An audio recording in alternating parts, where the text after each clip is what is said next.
Hey, we bikers. Well, we're in London right now, and you know, us bikers, we're always looking for the Harley. So straight ahead, you have Warr's Harley. This is Europe's oldest Harley-Davidson dealership right here. So not too far from where we're staying. I like that W for Workman Experience. So let's definitely go inside and check it out.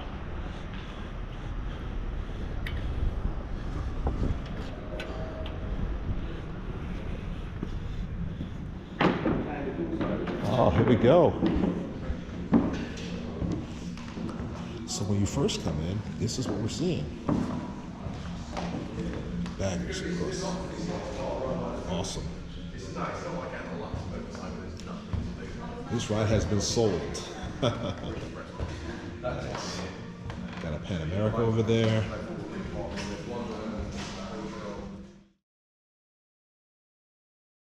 Okay. Welcome to Warr's Harley-Davidson in London. Oh, thank you. Europe's oldest Harley-Davidson dealership. We've been here since 1924, wow. And I'm John Warr. I'm the third generation Harley-Davidson dealer here. Awesome, awesome. So let me have a look there. I'll show you around. So this is our main showroom, main sales floor. I'll just show you some of our older vehicles. We always keep a selection of vintage bikes because we're real enthusiasts for the brand, and especially some of the older stuff. So we always have a selection of bikes and things for people to look at, you know, that are of interest to them. So the oldest bike we've got here at the moment is 1912. Okay. So this is 1912 Harley-Davidson single cylinder. It's about 600cc. Okay. Very, very early. So don't forget, Harley-Davidson have probably been making bikes for what, about 8 or 9 years by the time this was built. Okay. So very early days. Wow. With very few of these kind of bikes around, because anything that was built before 1914, 15, the production numbers were really low. I can imagine. Wow. So where'd you get this piece? These pieces? Well, this one actually came from a collector in the States, who I knew very well. Okay. And it had been restored. It's very important with these bikes that you get absolute right history for them, and the numbers all match and stuff. So this one we've had for about 25 years. Wow. The one next to it is a 1914 model, so it's only 2 years later. Okay.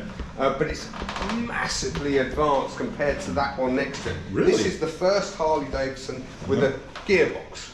That you and I know, and we rely on every day of the week. Yes. But in those days, actually, most bikes, and including the 1912, were direct drive. So if you look over here, you'll see the leather belt. Yes, and that's a direct drive from the motor to the rear wheel, and you gain traction by tensioning the leather belt on the big pulley at the back. That was your drive method. Okay. So when you came to traffic lights or whatever you had in those days where you needed to stop, you had to think really fast on your feet because you'd have to slacken off that leather belt. That's right. To cut that drive. And there were no brakes either, so you only have to do that. So it's no surprise really, there's not that many of these around. Okay. Whereas this bike, just 2 years later, and it kind of shows how advanced Harley were. Yeah. It's got proper front suspension. It's got a chain drive as opposed to leather belt. Okay. It's got the 2-speed gearbox, and this is the gear change. This is such a lovely thing. So that's just forward is first and back is second. Wow. 2 speeds, but it makes a massive difference. Absolutely. And the biggest difference is this has got clutch. Wow. So no longer do we have to sort of slip the leather belt. We've got a foot clutch. It doubles up as a foot clutch like that. Okay. And a hand clutch. How many people want to go back to the foot clutch with the hand clutch? How many guys? Put in the comments how many people want to go back to this one. I mean, this bike gets used probably once a year. Okay. I ride it. Oh, okay. From London to Brighton. It's a very famous event in the UK. London to Brighton. It's called the Pioneer Run, and it's for any machine that was built before 1914. Wow. So this just qualifies, and it's usually the only Harley out of hundreds and hundreds of bikes. That is unique. And when is that held? It's in March, I believe, late March, usually. Okay.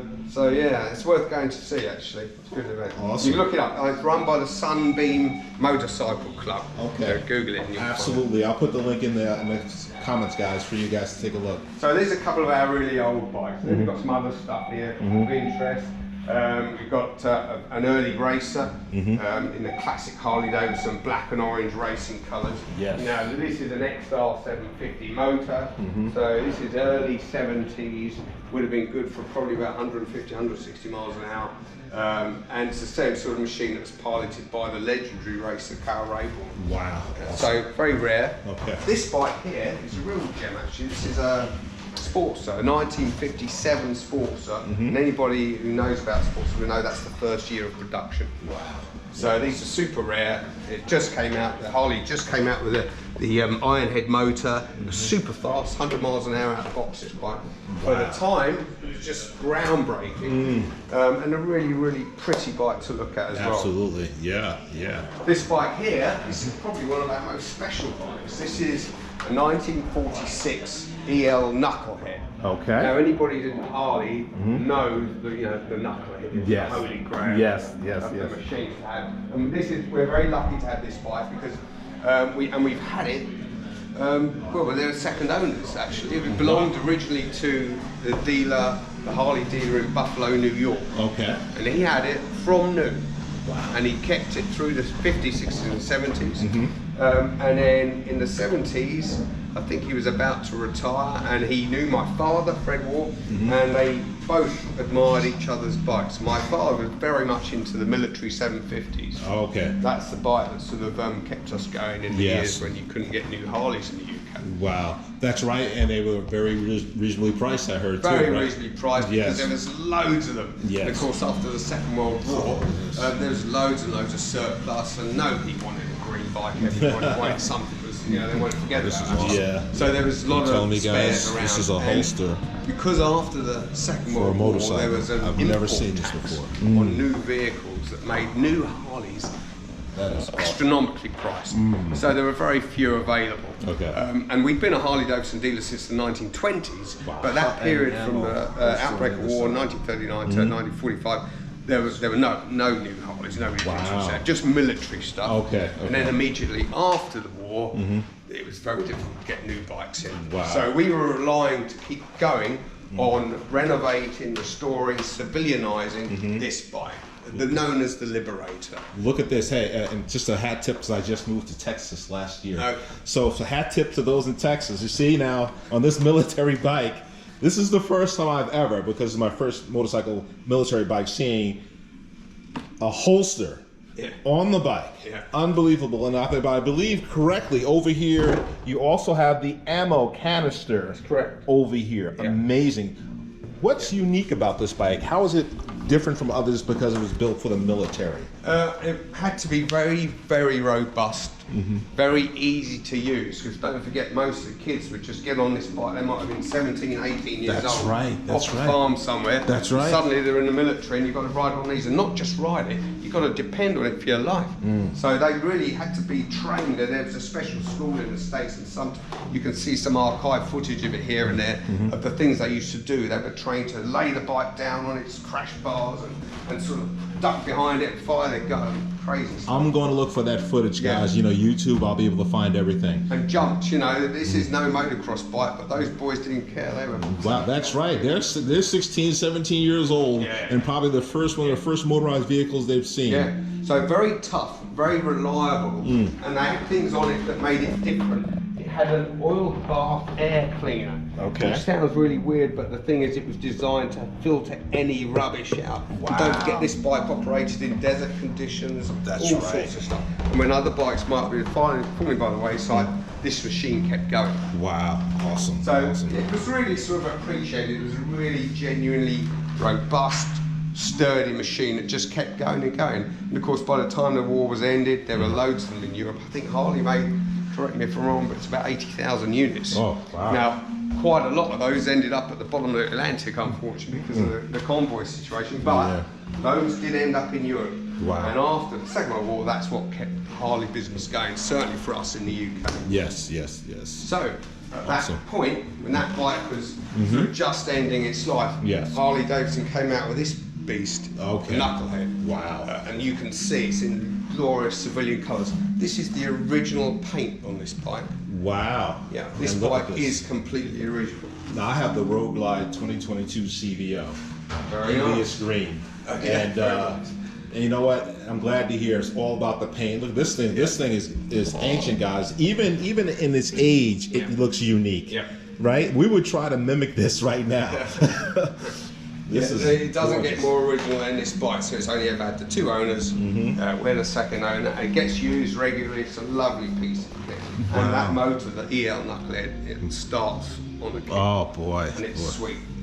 So that's that machine. Okay. To homage to our military bike, we have a Willis Jeep on show just for the moment. Okay.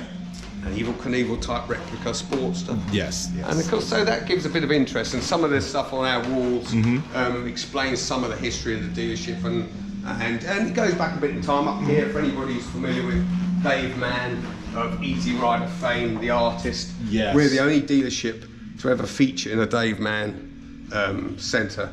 Wow. So we got that up. It was a bit of a thing. Yeah, they were just talking about it was an homage to one of the black builders of the Easy Rider bikes. Quick thing, Peter Fonda and Dennis Hopper approached Clifford Sonny Barnes about getting those bikes built, and he went to the man, Benjamin F. Hardy. Ben Hardy, he's known as the king of the bikes, and he basically built those bikes. That's the man right there. Those are the bikes, became iconic. They didn't get any recognition. But that's awesome, because he actually worked on the bikes that were in Easy Rider. Yeah. It's a real sort of nice thing, and a very sort of atmospheric of that period. Yeah. And that's actually the shop front there, because it's the actual. Okay. Yeah, that's right. Okay. That was the artist's rendition of it, and that's what it actually. Awesome. Thank you for sharing that. That is awesome.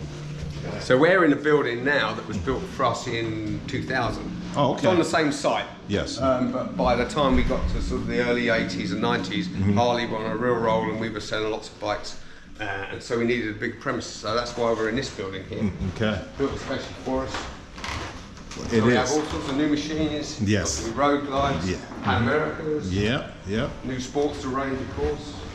Soft paddles. This caught my eye here. Let me tell you, if I didn't have to fly back. The Fat Boy, yeah. Yes. Well, there's not much you can say about the Fat Boy. I mean, it's always been a popular bike. Yeah. And it sells consistently well. And this is the new sort of version of it. Yes. The chrome and black engine, because last year and the year before I went to a bright chrome finish, or sort of more like a satin. Yeah. Now we're back to chrome, which is nice to see. Yeah, chrome's making the comeback again. Yeah.